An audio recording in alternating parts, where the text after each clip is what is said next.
যে কোনো সরকারি চাকরির প্রস্তুতির জন্য এই চ্যানেলে সম্পূর্ণ ফ্রি ক্লাস দেওয়া হয়, তাই ক্লাসগুলি সবার আগে পেতে হলে অবশ্যই চ্যানেলটিকে সাবস্ক্রাইব করে দেবেন। তো আজকের ক্লাসের প্রথম প্রশ্ন হলো, মা ও শিশুর স্বাস্থ্য রক্ষার জন্য কেন্দ্রীয় সরকারের যোজনাটির নাম কি? তো প্রশ্নের উত্তর হয়ে যাবে জননী সুরক্ষা যোজনা। 2 নম্বর প্রশ্ন হলো, গর্ভবতী মায়েদের কয়টি টিটেনাস ইঞ্জেকশন দেওয়া হয়? তো এই প্রশ্নের উত্তর হয়ে যাবে 2টি। 3 নম্বর প্রশ্ন, শিশু জন্মের কত সময়ের মধ্যে ব্রেস্ট মিল্ক বা মায়ের দুধ খাওয়ানো উচিত? তো এই প্রশ্নের উত্তর হয়ে যাবে 1 ঘন্টার মধ্যে। 4 নম্বর প্রশ্ন, জন্মের সময় শিশুর স্বাভাবিক ওজন কত হওয়া উচিত? তো এই প্রশ্নের উত্তর হয়ে যাবে 2.5 থেকে 3 কেজি, অর্থাৎ 2.5 কেজি থেকে 3 কেজি। 5 নম্বর প্রশ্ন হলো, বুকের দুধ ছাড়া শিশুকে অন্য খাবার দেওয়ার প্রক্রিয়াকে কি বলে? তো এই প্রশ্নের উত্তর হয়ে যাবে উইনিং বলে। আমাদের এই চ্যানেলে সমস্ত চাকরির ফ্রি ক্লাস দেওয়া হয়, তাই অবশ্যই চ্যানেলটিকে সাবস্ক্রাইব করে দেবেন। নম্বর প্রশ্ন হলো, পশ্চিমবঙ্গে মোট গ্রাম পঞ্চায়েত কয়টি? তো প্রশ্নের উত্তর হয়ে যাবে 3354টি। 7 নম্বর প্রশ্ন, পশ্চিমবঙ্গের ক্ষুদ্রতম প্রতিবেশী দেশ কোনটি? তো প্রশ্নের উত্তর হয়ে যাবে ভুটান। 8 নম্বর প্রশ্ন, চাল ও গম পলিশ করলে কোন ভিটামিন নষ্ট হয়? তো এই প্রশ্নের উত্তর হয়ে যাবে ভিটামিন B1।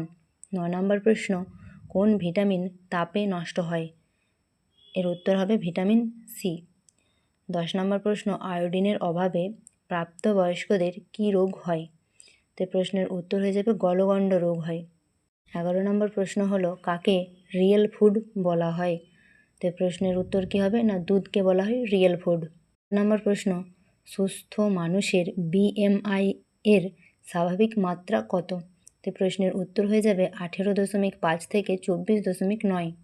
ক্লাসটি যদি আপনাদের ভালো লেগে থাকে অবশ্যই লাইক কমেন্ট শেয়ার করে দেবেন। 12 নম্বর প্রশ্ন হলো, বিশুদ্ধ জলের pH মাত্রা কত? এর উত্তর হবে 7। 13 নম্বর প্রশ্ন, পশ্চিমবঙ্গে মোট ব্লক সংখ্যা কয়টি? তো প্রশ্নের উত্তর হয়ে যাবে 342টি। 14 নম্বর প্রশ্ন, রোগ সৃষ্টিকারী জীবাণুকে কি বলে? তো এই প্রশ্নের উত্তর কী হবে না, প্যাথোজেন বলে। আপনারা যদি সম্পূর্ণ বিনামূল্যে যে কোনো পরীক্ষার প্রস্তুতি নিতে চান তাহলে অবশ্যই আমাদের চ্যানেলটিকে সাবস্ক্রাইব করে দেবেন, যাতে আপনার কাছে ভিডিওটি সবার প্রথমে পৌঁছে যায়। তো আজকের ক্লাসের 15 নম্বর প্রশ্ন হলো, বায়ুতে অক্সিজেনের শতকরা পরিমাণ কত? তো এই প্রশ্নের উত্তর কী হবে না, 20.71%, অর্থাৎ প্রায় 21%। তারপরের প্রশ্ন আছে 16 নম্বর, শেষ প্রশ্ন আজকের, না গর্ভবতী মায়েদের অতিরিক্ত কি গ্রহণ করা উচিত? তো কী হবে এই প্রশ্নের উত্তর, আয়রন ও ফলিক অ্যাসিড। তো প্রশ্নগুলি ভালো করে অবশ্যই দেখে যেও, কারণ এই প্রশ্নগুলি বাছাই করা বিগত বছরে গুরুত্বপূর্ণ কয়েকটি প্রশ্ন। তো অবশ্যই চ্যানেলটিকে লাইক কমেন্ট শেয়ার করে দেবে, যাতে পরবর্তী ক্লাসগুলি সবার আগে আপনার কাছে পৌঁছে যায়। আজকের ক্লাস এখানেই শেষ। ধন্যবাদ।